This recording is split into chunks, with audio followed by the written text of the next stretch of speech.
Hey everybody, it's Ethan. We are in the midst, maybe on the tail end of pretty much one of the biggest snows we've had in a couple of years, at least here in Eagle. So for those of you who are part of our scattered church family from around the country, man, it is beautiful here. Just before Caleb's filming me right now, and just 2 minutes ago, before we started this, about 7 elk walked by just 10 feet off my fence right here. So just a cool thing.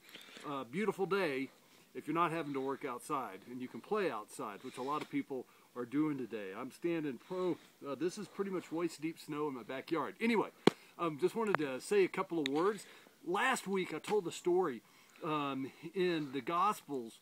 We see the story of Jesus out on the storm, out on the Sea of Galilee with his disciples.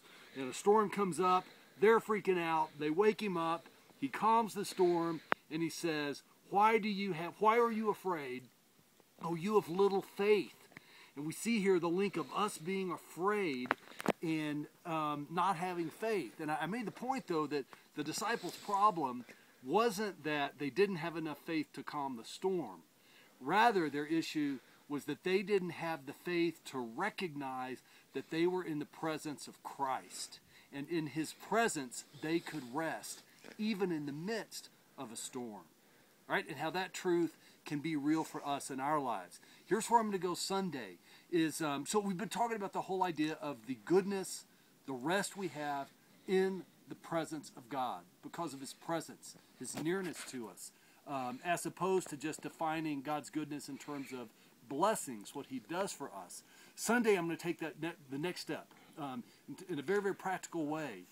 Because it's not just about saying, well, hey, my life is hard, but God is near, everything's good, right?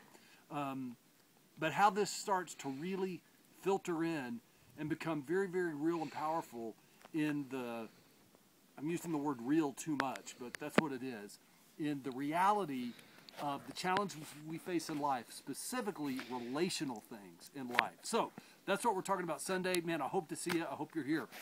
It's Super Bowl Sunday. Woohoo! So see you Sunday at church, 9:30 at Beaver Creek, 11 at Edwards. We'll have a wonderful service and then go home and cheer on as the Broncos just bury the Seattle Seahawks. So if there's any Seahawks fans out there, well, too bad for you. Anyway, guys, I love you. Hope you're having a good day, a safe day wherever you are, and we'll talk to you soon.